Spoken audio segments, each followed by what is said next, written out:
नमस्कार दोस्तों, आप सभी का हमारे चैनल पर स्वागत है। आज हम आपके लिए एक ऐसी ज्ञानवर्धक और जीवन को दिशा देने वाली कथा लेकर आए हैं जो हमें यह सिखाती है कि मनुष्य का पतन उसकी बुरी नीयत से होता है। शास्त्रों में स्पष्ट कहा गया है कि जो व्यक्ति दूसरे की स्त्री और दूसरे के धन पर बुरी दृष्टि डालता है, उसका अंत कभी अच्छा नहीं होता। चाहे वह कितना भी शक्तिशाली, धनी या पद वाला क्यों न हो, समय आने पर उसका अभिमान चूर हो जाता है। इसलिए आज की इस विस्तृत कथा को ध्यान से सुनिए, क्योंकि यह कथा केवल मनोरंजन नहीं बल्कि जीवन का गहरा संदेश देती है। एक गांव में एक साधारण किसान रहता था। उसके 4 पुत्र थे। 3 पुत्र बुद्धिमान, चतुर और व्यवहार कुशल थे, जबकि चौथा पुत्र बुद्धि में थोड़ा कमजोर था। हालांकि भगवान ने उसे एक विशेष गुण दिया था। उसका शरीर अत्यंत बलशाली था। वह बहुत ताकतवर और हट्टा-कट्टा था। किसान अपने छोटे पुत्र को लेकर चिंतित रहता था। वह सोचता था कि 3 बेटे तो अपनी बुद्धि के सहारे जीवन चला लेंगे, पर यह छोटा पुत्र क्या करेगा। काफी विचार करने के बाद उसने निर्णय लिया कि वह अपने छोटे बेटे को पहलवानी सिखाएगा। उसने उसे पौष्टिक आहार दिया, अखाड़े में अभ्यास कराया और धीरे धीरे वह एक प्रसिद्ध पहलवान बन गया।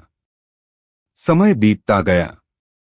किसान ने अपने तीनों बड़े पुत्रों का विवाह कर दिया। घर में 3 बहुएं आ गईं। कुछ समय तक सब ठीक चलता रहा, लेकिन धीरे धीरे तीनों बहुओं के मन में ईर्ष्या जन्म लेने लगी। वे सोचने लगीं कि उनके पति दिन रात मेहनत करते हैं और छोटा देवर केवल खाता है, पहलवानी करता है और आराम करता है। इसी बात को लेकर घर में विवाद शुरू हो गया। बहुओं ने अलग रहने की जिद पकड़ ली। किसान ने सोचा कि अब छोटे बेटे का भी विवाह कर देना चाहिए ताकि उसका घर भी बस जाए। संयोग से छोटे पुत्र का विवाह एक अत्यंत सुंदर और बुद्धिमान स्त्री से हुआ। वह इतनी सुंदर थी कि पूरे क्षेत्र में उसकी चर्चा होने लगी।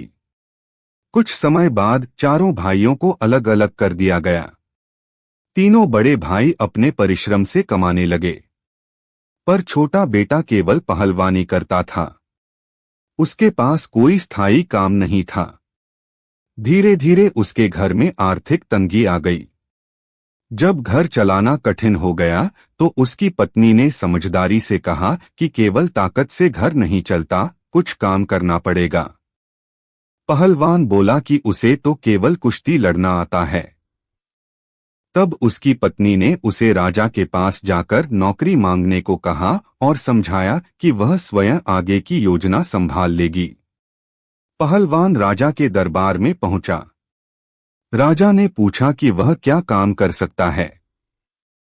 पहलवान ने आत्मविश्वास से कहा कि जो काम राज्य में कोई नहीं कर सकेगा वह करेगा, लेकिन वेतन 1 लाख टका होगा। राजा ने मंत्रियों से विचार किया और पुराने अभिलेखों में पाया कि उसके पिता ने भी कभी एक लखटकिया को नियुक्त किया था। इसलिए राजा ने पहलवान को नौकरी दे दी और उसे महल में रहने की व्यवस्था कर दी। पहलवान आराम से रहने लगा और वेतन लेने लगा। कुछ समय बाद राजा और मंत्री पहलवान के घर गए। वहां राजा की नजर पहलवान की पत्नी पर पड़ी। उसकी सुंदरता देखकर राजा मोहित हो गया। उसके मन में बुरी इच्छा उत्पन्न हो गई। उसने मंत्री से कहा कि वह किसी प्रकार उस स्त्री को पाना चाहता है। मंत्री ने षड्यंत्र रचा। उसी समय राजमाता बीमार पड़ी थीं। मंत्री ने एक लालची वैद्य को धन का लालच देकर कहलवाया कि राजमाता का इलाज तभी संभव है जब 4 हूर-बिला नामक दुर्लभ जीव लाए जाएं। ऐसा कोई जीव वास्तव में था ही नहीं। राजा ने पहलवान को आदेश दिया कि 1 महीने में 4 हूर-बिला लाकर दे, अन्यथा फांसी होगी। पहलवान भयभीत होकर घर आया और पत्नी को सारी बात बताई। पत्नी तुरंत समझ गई कि यह षड्यंत्र है। उसने योजना बनाई। उसने अपने आंगन में 100 हाथ गहरा कुआं खुदवाया और उसके ऊपर कच्चे धागों की चारपाई बिछा दी, जिस पर सुंदर बिस्तर डाल दिया। उधर राजा अवसर देखकर स्वयं उसके घर पहुंचा और मीठी मीठी बातें करने लगा। पत्नी ने उसकी नीयत पहचान ली और अभिनय करते हुए उसे भीतर बुलाया। जैसे ही राजा चारपाई पर बैठा, वह टूट गई और राजा सीधे कुएं में गिर पड़ा। कुछ दिन बाद मंत्री उसे ढूंढते हुए आया और वही हाल उसका हुआ।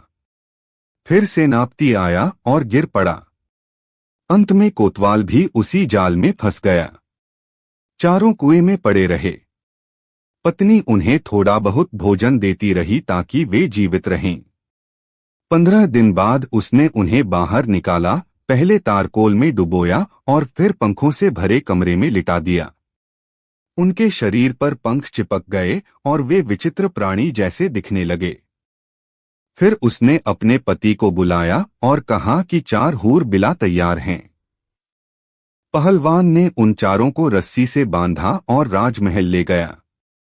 रात होने पर उन्हें एक कोठरी में बंद कर दिया गया। किसी प्रकार राजा गुप्त सुरंग से निकलकर महल पहुंचा और मिट्टी के तेल से स्नान करके अपने वास्तविक रूप में आ गया। सुबह दरबार लगा। पहलवान 3 हूर बिला लेकर उपस्थित हुआ क्योंकि एक भाग चुका था। राजा ने पूछा, चौथा कहाँ है? पहलवान ने साहस से कहा कि ज्यादा पूछोगे तो सब सच बता दूंगा। राजा समझ गया कि उसकी पोल खुल सकती है, इसलिए उसने बात वहीं समाप्त कर दी और तीनों को चुपचाप मुक्त कर दिया। चारों ने आपस में निर्णय लिया कि यदि वे बदला लेने की कोशिश करेंगे तो बात फैल जाएगी और उनकी इज्जत मिट्टी में मिल जाएगी। इसलिए उन्होंने इस घटना को गुप्त रखने में ही भलाई समझी। पहलवान अपनी नौकरी करता रहा और उसकी पत्नी सम्मानपूर्वक जीवन जीती रही। दोस्तों, इस कथा का संदेश स्पष्ट है। जो व्यक्ति कामी और लालची होता है, जिसने कभी धर्म और शास्त्र का ज्ञान नहीं लिया, जो ईश्वर से नहीं डरता और जिसका मन चंचल है, वह दूसरे की स्त्री और धन देखकर अपनी नीयत खराब कर लेता है। चाहे वह राजा हो या अधिकारी, अंत में अपमान ही उसके हिस्से आता है। इसलिए जीवन में संयम, मर्यादा और चरित्र को सर्वोपरि रखें। दूसरे के घर की इज्जत का सम्मान करें और अपने कर्मों को पवित्र रखें। यही सच्चा धर्म है और यही सच्ची विजय है। धन्यवाद।